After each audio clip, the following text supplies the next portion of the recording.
Hello and welcome to this week's episode of Mastering Dungeons. I'm Shawn Merwin here with the newly marvelized Teos Abadia. Hey, Teos. I did guard the galaxy last night. My son and I enjoyed it. We began the experience with the world's largest uh, soda being offered to us, and then the lady saying, "And you can get one free refill." And I just laughed so hard, I just died. They were going to back up the tanker truck and refill your drink. Oh, man, I got intravenous to drip. I got to rewatch the Dungeons and Dragons movie now that it's out on Paramount Plus, and my daughter did not have a chance to see it originally because she was Mm, very busy at school, so we got to watch it as a family again. Still two thumbs up, still very yeah. happy that it was made, even if we may never get a sequel or not get one soon. But Yeah. that's a story for another For day another day. because we have listener stuff to get to. The conversation on our Discord channel is amazing. Mm, really, I really good. I can't keep up. So many smart people there with so many varied but still reasoned opinions about things. Mhm. It's been pretty wonderful. Yeah, yeah, agreed. Really awesome. And that led to this next question from Chad Lynch. Yeah. Yep. So Chad asks, do you think that Wizards of the Coast are trying not to limit the imagination of the dungeon master by leaving this kind of how-to information out of the dungeon master's guide? Or do you think it was simply an oversight? I know when I'm creating projects, I feel like I'm balancing between giving enough information and brevity. So I can see both sides to this. Teos, thoughts? I like this question because it's sort of a good way for me to say that sometimes I worry that people listening will think, man, Teos and Shawn are saying the DMG is the worst thing ever. How could they ever have done this? What fools! And it's not that it's that, right? Like, we are being critical, we are analyzing, we're critiquing what the DMG is and thinking about how it could be better. Doesn't mean I think I can write a better one. And it doesn't mean that I think that they are somehow have done, they are fools or have done a terrible job. Not at all. It is a very hard task to write a dungeon master's guide, and it's one of those things, like we've said before, if you have all the levers and you try to put them to the good position, inevitably some flip up when you pull others down. There's only so much space. So if Mhm. you think about like this DMG and you say, like, okay, when we're talking about the planes, what do? Do we delete 90% of that planar information? Where does that go? Does it disappear from the edition?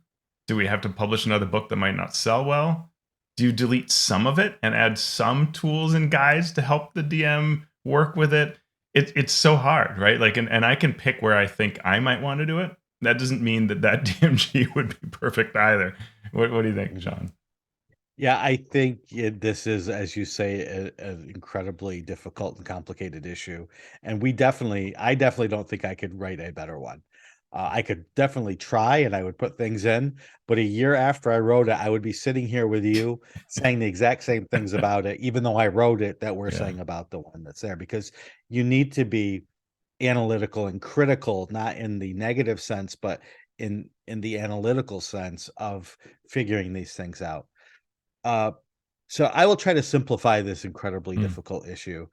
DMs, dungeon masters, they're the engine that keep this game going. And so you want to not only not lose, but you want to gain them.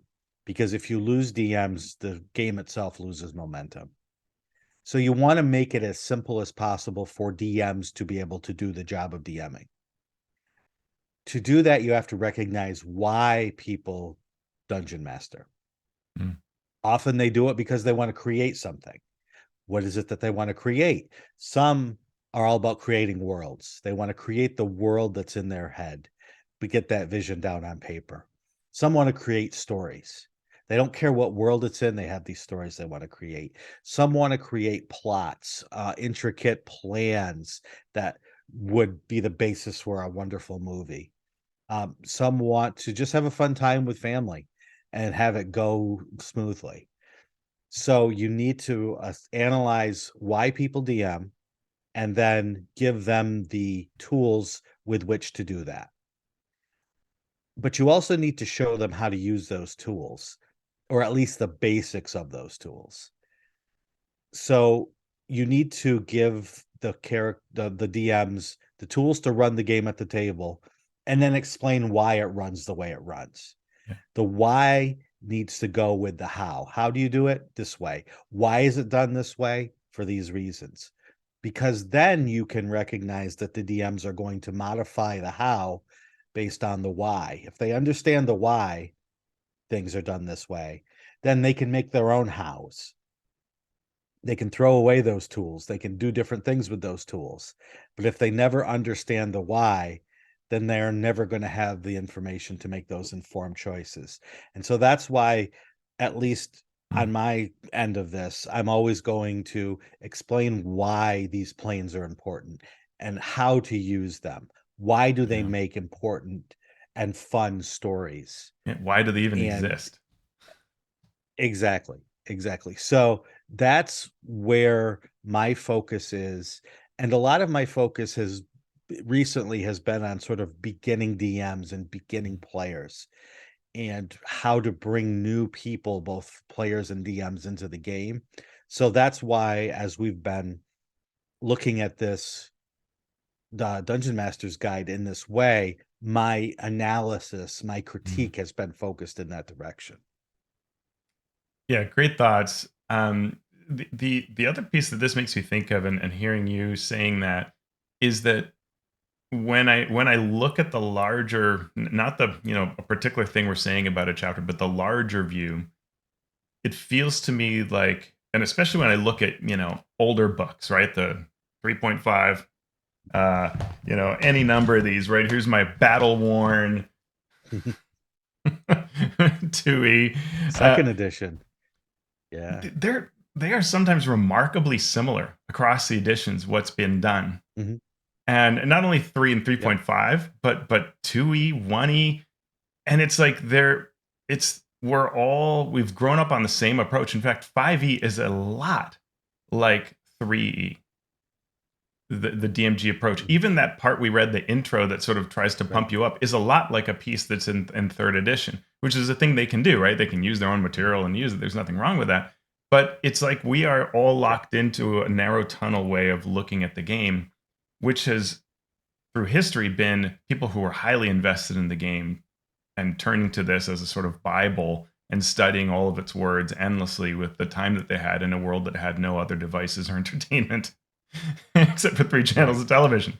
And our world is so different today. And so I think that's, if I could say one thing that hits on that question, around the question of is it someone is it sort of over was is it an oversight?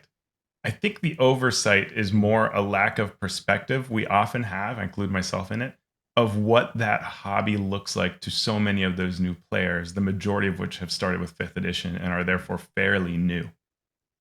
And that's the hard task for whatever is going to be done to revise a DMG. If we're going to do it, it's not about me coming up with my list of chapters or whatever, or what I cover in a particular chapter, but I think that they need to actually go out there and test this with people.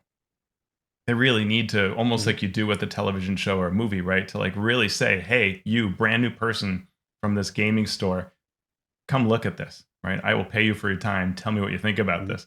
They need to do that approach, because you need more feedback, and you need everybody on the staff to not the 2 cool people, the 3 cool people, whatever. It has to be everybody in the staff who's saying, what I'm finding when I work with people, it's this piece, and just critique and pick it apart. Because we've been using sort of the same type of approach forever. And I think we're in a different world now, Shawn. We are most definitely in a different world now. And that's another bit of feedback I get is, oh, we don't have to teach people how to DM in the book because there are videos and there are streams. And that's true to a point. Those are other tools. But you need to tell people who buy the book in the book how to use the book. That's all there is to it. Yeah. You can't rely on those other things. You can mention them, you can set them up nicely on your website, you can put the little QR codes that people can scan on their phone and get Mhm. to those videos, but you also need to actually spell it out in the product that people are buying for that purpose. Yeah, and it's pretty clear that these DMGs do not suffer for lack of talent, right? And you look at the names in any of these, Mhm. Andy Collins, Monty Cook, Right. Jonathan Tweet, Kenneth Haidt, any number of geniuses of the RPG industry are in these books. And so I think in some ways it's less about that. Not that that isn't important, but bringing in the random person, right? The average person who's going to actually use Right. this and thinking it and seeing it through their lens is probably what we need more than anything else. Yeah. That's one talent. You these people, you say they're geniuses, and they are. And sometimes geniuses have the hardest time teaching Mm. because they don't understand what it's like for less intelligent people like me to understand Right. something that they're trying to explain. And that's why it's sometimes good to go to somebody who may not uh understand these complex issues on a deep level from the start and break it down. So, Yeah. yeah. Oh, we have another email, or we have an email Mhm. from Axel, who says, I wonder why Wizards of the Coast focuses so much on homebrew, be it worlds or adventures. As Teos said, they sell pre-made adventure books. It's nice that they talk about creating adventures, but advice on prepping and running their very own published adventures would be much more useful. I miss concrete steps and how to prep and run published adventures. What do you think about putting such concrete steps like Mike Shea's 8 prep steps about prepping and running published adventures into rules for the DM? What parts need to go into a core rulebook and what parts need to go into the adventures? And for me, it goes back to what I said before about about saying the not just the how but the why. Mhm. So putting quote a guide to published adventure prep in the Dungeon Master's Guide would certainly be handy, with the understanding that we're going to say why we prep this way, not just how we prep this way. Then a Mm. dungeon master can decide, okay, I understand this why already. I can skip this step, but these other 6 steps I think are important. One of the big things that came out on the DMs Guild were various guides to running blank. Mm. Yeah. Several Power Score RPG, I Yeah. believe, made a living putting out these books to explain, to offer suggestions, to offer alterations. And so I fear doing something like that. If Wizards did that, there would be a what do they call it? Declining profit margin for them, where there are people out there who could do it and do it very well and become a trusted voice in helping people. So I think a series of steps and why those steps are there would be handy. I don't know that we need to get too far into the weeds on that. I think that it'd be great for something like the starter sets, right? Like I often look at that Mhm. first starter set adventure and I think, boy, it could really use a sidebar here that says, "Hey, these goblins are deadly. You don't want to TPK Mhm. your party in this first encounter, and it can happen. What's going on here, right? Why did we make this dangerous? Right? Well, because we want to really wake up these players and give Yeah. them a real sense of suspense, and we want them to then follow back. And so we're making them important, right? Well, here are what you can do around that, right? That would be great. Or you're in the Right, town, right. there's like 9,000 Mhm. quests in here. How do you pick what to present to your players to not Right. overwhelm them? Like that kind of thing would be great. It could be a separate booklet. It could be Mhm. sidebars in there. I don't know what's better there, but I do think that there are particular cases where that would be really good, and I think the DMG could give some good advice similar to what Mike Shea covers. That would be time well spent, space well spent, to say when you're using a prepared pre-published adventure, here are some key things to Mhm. take into consideration, right, and some steps to follow to make it yours. That would be Mhm. good time, I think.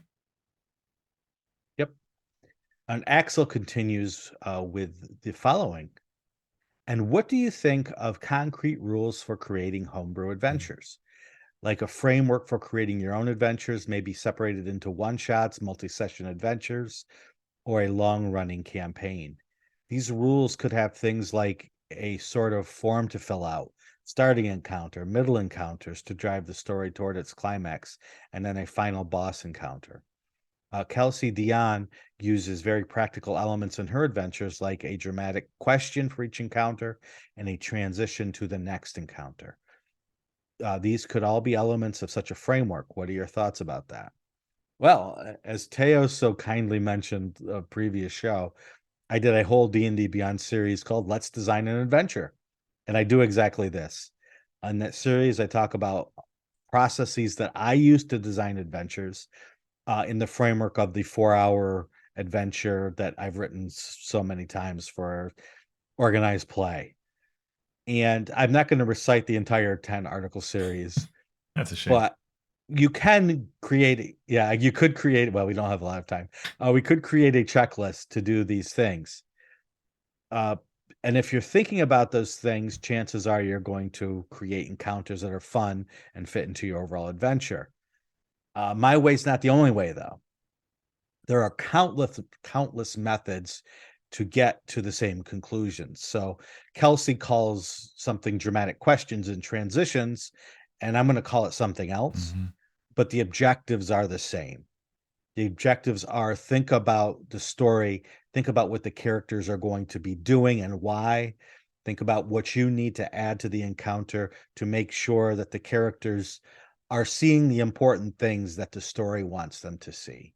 So you could definitely do that, and then you would get a ton of people saying, that's wrong. That's not this is the way that you should do it. And again, so it's not necessarily the what or the how, but the why. The why are these things there?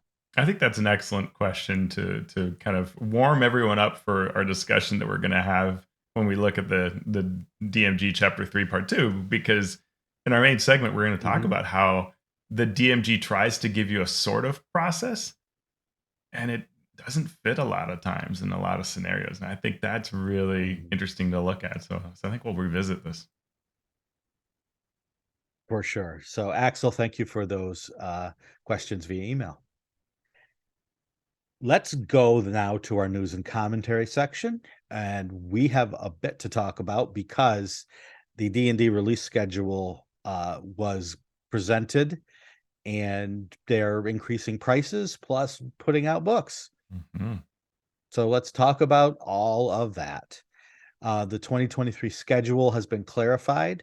Marketing is starting for an August book right now, just in time for, I guess. I mean, especially so what if did we you look, if we look at like how Keys to the Golden Vault had so little marketing because of the OGL crisis, and so to now start hearing about this August book and September and October, it's like, oh wow, okay, they've turned on that engine of marketing. And they need to. Yes, they do. Yeah, because they have a lot coming out with the 2024 core book release, sort of backstopping but possibly blocking any sales coming forward. So I want you to start out with what your thoughts or what you took note of. There was a sort of media summit that took place, and various news-ish, geek news outlets were invited to visit Wizards of the Coast, and all of the various top staff were there to answer questions, and there were some really interesting quotes. So one was Perkins saying, "The past DMGs were more like the Dungeon Master's warehouse. This one's a guide." True, probably. And it's good because we've talked about the need for the warehouse and the need for the guide. They've got the warehouse out there now. Let's see the guide. Yeah, totally. Nathan Stewart had a very interesting quote where he cited Wizards for, quote, not listening to fans for the entirety of D&D's 4th edition. Wow. We just had an OGL debacle. You're telling me that we're really good at listening to fans now? I don't know. Yeah, I've been working on my anger issues recently, and I've tried to get myself into a good headspace, and then things like this are said, and it just gets my blood boiling. uh, it's just a marketing business thing. Let's throw past us, because I wasn't there, so I can say how bad those people who were in my role before He were, was there for but part of I'm it. doing it right now, right? Exactly. And we saw this when they announced fourth edition. That Hmm. was the worst. We were sitting at Gen Con in the big hall with all the rows of seating, and people knew it was coming, but didn't know what was going to be said. And a lot of trashing some of the trickier parts of third edition, right? How complicated it Yeah, was. And it's just such a horrible way to market. It's such a horrible it really is. way to sound. And I can't stand it when people say, well, look at how bad we were, but we are so much better now, especially when you're in the middle of not really being any better now. Yeah. Yeah, and I don't think it's true that back And then they didn't listen like that. They were constantly listening to fans. right. You may succeed or fail, but Yeah. there was no shortage of staff in the 4E era who were constantly listening to fans and acting upon it. Yeah, it's a terrible comment. But these are those kinds of events Right. where someone speaks for an hour, they're going to say something dumb. That's what ends up in the news. Yeah. So give them a bit of Yeah. a break for that. But And yeah. and what they'll never say, but what is a hard truth, is that sometimes fans are idiots. Mm. You don't always want to listen to your fans. I know, because I am a fan of D&D, and I am often an idiot. I often say they should do this, and they do the opposite, and it works. And I'm glad they didn't listen to me. So, it's not the information you get, it's how you use the Yeah. information you get wisely. Mm. Yeah, and then for the virtual tabletop, the plan is to see how players use it in playtests before deciding how to monetize it. And boy, there's one where that makes my business side blood boil, because I'm like, there are lots of virtual tabletops out there. You can take a look at those and think through ways that those can be monetized. This is not some wild exploration beyond the unimaginable realm. We're not in some quantum realm that we're entering. It's a virtual tabletop. I think the various ways you could monetize it, and you're spending probably millions on this. You really should have a plan. Mhm. Yeah. Yeah, Anyway, and maybe they do. Maybe this was just, maybe this is just marketing speak to try to let them know how, hip they are, and I how mean, how maybe, they're but gonna listen to the fans, and they're gonna change. they said the same thing at the summit, and the way that they reacted to various questions we had, I don't know that they do have a plan, and I don't think it's because they have their, let's say, a plan is we will wait until playtesting and then assess things. And that could be, if I put it into pretty speak, it could be we have a variety of models we're considering. We will fine tune them based on playtesting. It would be a very pretty way of saying it. I don't think that's actually the case. I think that because of the way Wizards is organized, I mean, what do I know? But my guess would be there are so many competing departments and statements and thoughts Mhm. that there is no coherent plan. And that is really bad. And they should all work as a team Mhm. and put egos and whatever's aside and have a very solid plan for the marketing of this thing, because everything should be aligned with that strategy when you're a for-profit company. But we also got some It's true. demographics, Shawn. I thought that was interesting. We got that the player population is now 60% male, 39% female, 1% identifying otherwise. 60%, and then they give some online things. 60% are hybrid players who switch between playing the game physically or online. And that was interesting to me because of what it doesn't say, which is it does not say how many people are playing online or in person. So Mhm. it's almost like saying 60% of people sometimes play online, which could be a little Mhm. dangerous for their virtual tabletop. And I'm wondering if, based on what I've seen in some other surveys, people are going back to playing in person, which would also be bad news for if you're trying to really cash in on a virtual tabletop. We'll see. The other Yeah. statistic was 58% of people play D&D on a weekly basis. What do you think, Shawn? Uh, I would love to be one of those 58%. I'm lucky to get in, get in like once a month. Uh, True. my thought on this is great. We all know what statistics are, Mm, right? There's lies, there's damn lies, and then there's statistics. So it's great information. Here's what I want. Make a great game for all of those people to play. However they play, whoever they are, let's make a really, really great game yeah. that is so fun to play that you don't want to play anything else. Well, I suspect the VTT is so far behind that it can't really influence the role playing game.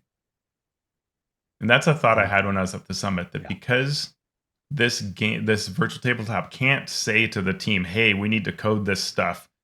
Give us the rules in a different, better Mm, format." They're not at that point yet. They're still working on visuals and basic engine frameworks and things like that. So the game will just do what the game is going to do. yeah. It would take, I think the thought is there, but I don't think the thought is in any way, shape, or form capable of being Mm, carried out beyond the most yeah, basic understanding. yeah. And so whenever I see people go over the Unearthed Arcana articles and they say, "Oh, right there, that proves that they're making the game solely for the tabletop," I'm like, no, Yeah. no, No. nice try, but no. They did look at generations. So the player population for D&D, the bulk, 48% are millennials, which explains why everything is being ruined. I'm just kidding. It's a joke, millennials. At least people remember who you are. 19% are from Generation X and 33% from that heralded Generation Z. Um, it's interesting to me they even shared this. Yeah, I feel like it's non-controversial. Hmm. Uh, so it sort of says, "Hey, look, we're doing market research, and here's some inoffensive information that we can share," and that really doesn't mean a heck of a lot in the long run, because it's not going to change too much the way that they're making this game, the virtual tabletop, or anything else. Yeah. And speaking of this puppy, Crawford said, "We actually built 5th edition as a follow up to 2nd edition." I thought that was a really interesting statement to make because I've heard otherwise from other designers that worked on 5th edition. Mhm. And I think the thing I hear the most is that it's really a mix, right? They drew really pretty evenly from a Mhm. lot of different influences. Um, but it's interesting. I mean, I do think that it has a lot of TUI feel to it, but it's moved Mhm. more and more away from that as it develops. And so I'd be Mhm. curious to know, this Yeah. quote was in a news release, but what I don't know is what was around it, because I think Crawford's really a person who's been taking it away from 2nd edition, and I would love to ask, why are you moving away from where you started? Mhm. I think it came out as a spiritual follow-up to 2nd edition. I don't know, is that when they sat down to build it, they're like, "Hey, let's make this as close to 2nd Mhm. edition as possible Right. while still keeping, some of the game mechanical conveniences that we put in place." Like, you don't have to look at a THACO table to figure out if you hit, right? Right. Um, so I think I could see it coming out that way. I don't think there were any meetings where, like, they said, "Let's build this edition as a follow-up to 2nd edition." Because I think the people that designed 3rd and 4th edition may have a little bit to say about that. Yeah. We heard that D&D is going to celebrate its 50th anniversary with a quote unquote year-long celebration of the brand, and then no one was willing to say anything specific. So we'll see how we celebrate all year long next year. Perkins said that when he and Crawford finished making D&D 5e in 2014, he said it would be the last edition of D&D he'd ever work on. And because this is still a new edition, Perkins is still here, and he says, "I'm glad that's still true." And I thought to myself, wait, is that why they made it the same edition? Yeah, just to make Chris's statement true. Uh-huh. Yeah. But I mean, he's a person that I've often thought seems wary, and I could see him, saying, "All right, I'm off." I think if someone offered him a screenwriting, show writing job, he'd have headed off. But yeah, I mean, I'm glad he's with us, right? But it is interesting to hear him say that and sort of reaffirm that he is almost has one foot out the door or an eye out the door. It's interesting. And what's this news about their staggered release for 5e? Well, I guess some folks have been criticizing why aren't you releasing all three books at the same time, which generally they've not done that, right? They've released them one at a time. And they said that one of the reasons is that printers can't handle it. And Ian World has a thread on this. Apparently, they can't turn to printers and have them make all three books in these huge quantities that they use. And it's apparently even true of releases like Tasha's, that it's a huge stress on the various printing companies and distribution companies. Mm. So staggering it actually is a logistical thing as much as anything else. I thought that was really interesting. Yeah, that is interesting. And we now have heard from Amazon that we'll be able to see physical digital bundles being sold, where you buy a physical copy and you get an email with a D&D Beyond code that will allow you to get the digital version. And so people have been clamoring for that, and seeing that being carried out, despite all the complications that go into doing that, is is a good thing. That's and Wizards of the Coast listening to the fans and making it happen. And working out some deal with Amazon in some way. And the thing that I would say is, why is there no way that through the WPN, Windows Play Network, or some other mechanism you can do it with local gaming stores? But at least it takes a little bit from that emphasis on having to be through some D&D storefront. So we'll see. Yep. Now let's get to the elephant-sized money bag in the room, the price increase. The D&D community update page was updated to say that Bigygnome Presents, Glory of the Giants, will see an price increase of 20%. This will include both the bundle and the print copy. Now the digital price will remain the same. So we're going from $49.95 to $59.95. The price of the 2024 books was not mentioned. And I know that Teos and I are in agreement on this, which is not what most of the people in the fandom would say, which is, I'm going to let you take the brunt of this one, Teos. I mean, it's great news. Books are absurdly amazing for their price.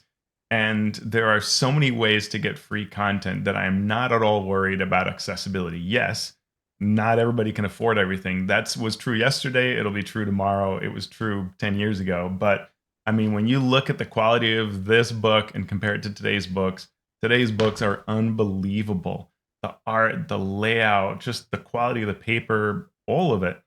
And prices have not moved since 5e launched. And even then, we're so close. And someone did an analysis like the $15 AD&D Dungeon Master's Guide would cost about $70 today, right? In today's money. Mm-hmm. The $30 Player's Handbook is around $53, right? Like, they're really cheap. They may not feel that way because you pay a lot of money up front, and $60 is real money. But then you get years. I mean, we're 10 years into 5th edition, right? 10 years of enjoyment of these books. That is a ludicrously cheap thing when you divide it by 10. And so, I think that where if fans wanted to argue about value, I think where you might look at is the larger typeface, which I'm not opposed to, right? But there is a larger typeface that started with Tasha's. There's also been a change to page count. Now, again, I'm cool with this. Like, I like Shawn. I love me a tight, focused book. And actually, I think like that's actually great, because then it becomes a little, you can make it even more affordable, but smaller. That's a model I like. But we're getting a higher price, larger typeface, and we're getting shorter books. So the Bigby's book is 128 pages with this larger font. Volo's was 224 pages with a smaller font. Mordenkainen's 256 with a smaller font. Van Richten's with the larger font was 256 pages, right? But it's like at least the page count's the same. So we're seeing a shrinking page count, larger font, and a higher price. And that is, I think, where actually fans could have something to say, this is a lot. But maybe, Shawn, you want to chat about like the larger industry perspective of this price? Yeah, we've been saying forever that this is an under-monetized hobby that we have. As much as people hate to hear that, there is so much good that comes out, good in the sense of quality and the time that you spend doing it. Based on a 20-page book, you could spend years of fun. Yeah. And if people are willing to support the hobby through these price increases, it gives more people like you and I more chance to create the stuff that people actually want. So if Wizards can charge 60, that gives other publishers who may have less profit margins the chance to follow suit. And instead of having such a slim profit margin with printing costs and shipping costs exponentially higher than they have been in the last 20 years, now it's good for the industry. If you don't want to buy the more expensive books online, the digital content is still the same price. That's not increasing. So you can still go that route. And I am all about this. I'm very happy to see it happening. Yeah, agreed. And I was just reading someone's account on Twitter about their attempt to self-publish through Kickstarter, and essentially they're operating at a loss. They're not paying themselves. They funded, but their funding level is too low, and they're hoping they'll make it up in later orders. And that is a rough model, right? That's a model of passion that relies on the passion of people to create rather than actually putting them in place where they can afford healthcare and retirement and all those things, or even just everyday paying bills and getting out of debt. And so this helps with that. And I know we're both all for it. Yep. We also got an updated release schedule, including the following: Bigygnome Presents Glory of the Giants, releasing in August. Anything change about that? Any new information about that? Yeah, I mean, so this was a book that was supposed to come out around now, and it's unclear why it was delayed. It's been said by Roy Winninger since his departure. He has spoken on various things and said that this is the first time they went with no freelancers working on a book. So apparently it didn't speed things up, or maybe they decided to hold it because of any number of issues, OGL or otherwise. It's all about giants. It's like the Fizzband's Dragon book, narrated by Bigby from Greyhawk. The cover has made people, covers are out, and have made a couple of us wonder because it shows, I guess it's a gnome on the cover. And Greg Tito mentioned to me on Twitter that perhaps he has been reincarnated. Because Bigby's human. He's from the Greyhawk setting. And I made a joke about, we will continue to strip Greyhawk for parts until morale improves because, I don't even know what it's Bigby's book, but Bigby isn't Bigby, or who knows. But there's a whole bunch of giant stuff in here. There's a Path of the Giant subclass, giant foundling and rune carver backgrounds, 8 feats, 76 new monsters, 30 new magic items. And the monsters include 2 I really want to see: an old favorite, the giant tick, and the bag jelly. Next up in August is the Practically Complete Guide to Dragons, coming out August 15th. This is $39.95, 128 pages. Takes the content of the 2006 Practical Guide to Dragons and updates it. They were pretty successful. There were several practical guides. There was a practical guide to monsters. As Teos notes in our show notes, there was a dragon riding one and a dragon magic one. Now, this book will not contain any stats or any rules. It's just art and lore, narrated by a Kender wizard, and it sort of comes from a Dragonlance perspective and this Kender wizard's childlike awe and description of the dragons that they have come across. And I think this is brilliant. Yeah. This is the way that you start toward a billion-dollar industry, by Mhm. not making every book so thick with rules. Put something out there that you can put up in a Barnes and Noble and not have to know the game, but you can just buy it and enjoy it for the lore and the art of it. I love those books. I have the dragon one. I mean, it's just gorgeous. It takes the third edition gorgeous dragon book and just builds upon it. It has things like scales you can touch and little things in pouches, and fantastic book. Love it. So yeah, I'm looking forward to that one. Mhm. We also have Phandelver and Below, The Shattered Obelisk, coming out September 19th. Another $60 book, a campaign covering levels 1 to 12. At 224 pages, you return to Phandalin and the 2014 starter set location. This adventure focuses on the obelisks that they so clearly purposefully seeded, reading Teos's words there, around the adventures, and which were not at all a random fan theory. And they were seized upon and actually resolved in Rime of the Frost Maiden. Uh, I couldn't help myself. Reports say, yeah, I know.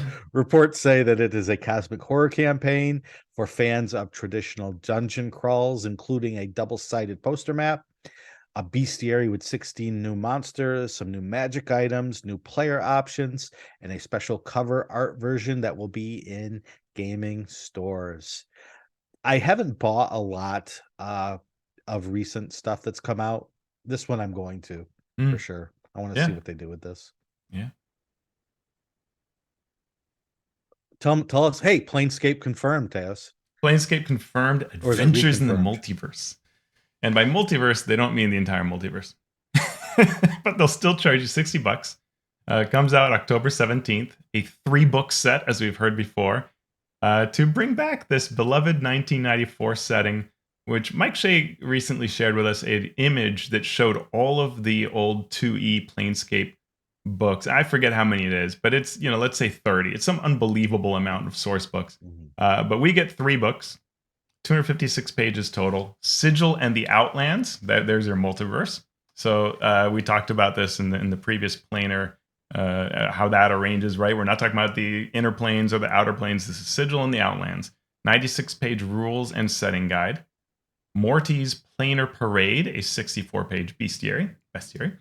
And Turn of Fortune's Wheel, a 96-page adventure taking you across the Outlands to discover a plot to undermine the rules of reality, which has caused a glitch in the multiverse.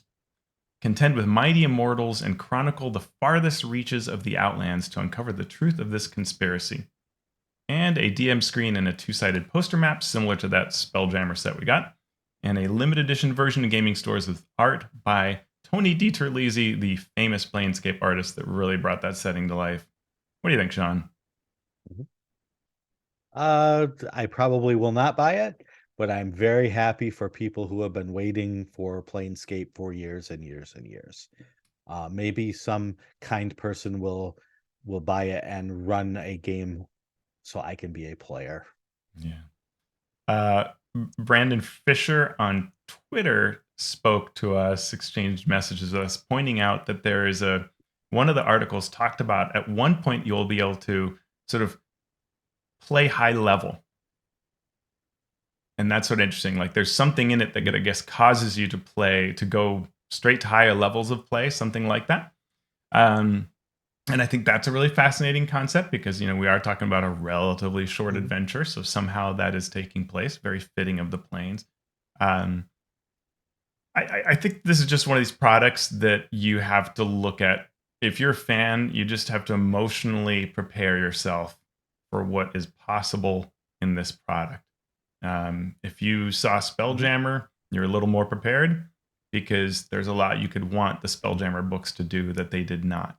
In particular, I would say they didn't really tell me how to run a Spelljammer campaign. They gave me rules I can use in them, then they gave me player content to use in them, and the ship stats and things like that, but they didn't tell me what to do with that or how to craft a great Spelljammer campaign that I could turn to this set over and over again and say, yes, this is my how-to guide, right? As we talk about. And will Planescape do this? Will it tell me how to create awesome planar adventures? Maybe, maybe not, right? The fact that it's so focused on Sigil and the Outlands will, I think, focus it a lot.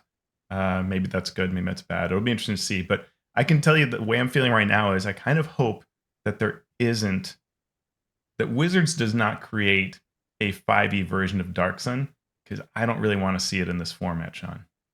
I think it would hurt my soul. Yeah,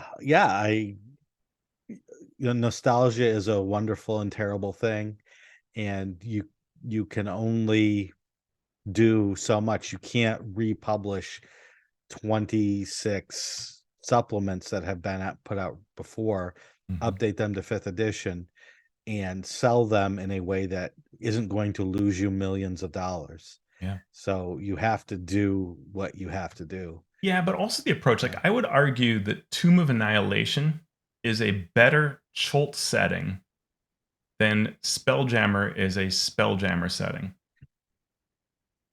because of the format.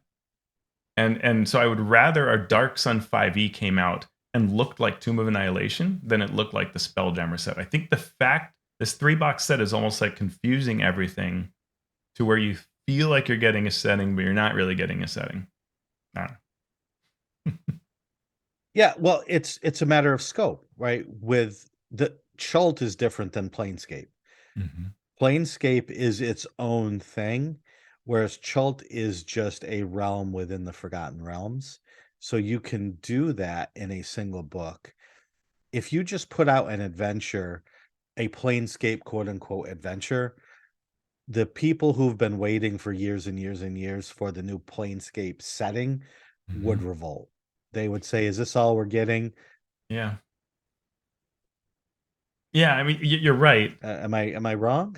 No, you're right. But I think that I guess it goes to whether you're teaching people how to do it or not, or just giving them an experience. And I think that what Tomb of Annihilation did well is it gave me the things I would need to adventure further in Chult. And I would argue that the Spelljammer, especially the way the adventure is written, the adventure is a fun experience, but not a thing that I can easily lift and borrow from and repurpose. And it's not worlds I'm likely to revisit and just any of that, right? And so its utility is just much lower. Yeah. But I mean, I guess, and I've been chatting with friends about this, maybe we've heard many times that one of the problems with 2nd edition was so many settings that you made every fan into a compartmentalized fan. I am a Planescape fan. I am a Dark Sun fan. And you weren't the other things, or you were 2 of them, but not all of them. You couldn't be all of them. And I think Birthright had like 30 products, right? Like, that was just madness. And they lost a lot of money on that. It was very foolish. And so maybe what they're doing deliberately is creating an experience that they don't want to be a lasting experience. I think that's giving them too much, as Mike Shea would say, 3D chess, giving them too much credit. But it almost comes off that way, right? That rather than creating the potential for you to really run awesome things within that setting, they're just giving you a taste of it. And for that, I think I'd rather have the Tomb of Annihilation format. Yeah. And for me, the Tomb of Annihilation, I skipped everything up to Omu. Wow. I didn't care about Chult. I didn't care about any of the other. Yeah, I know.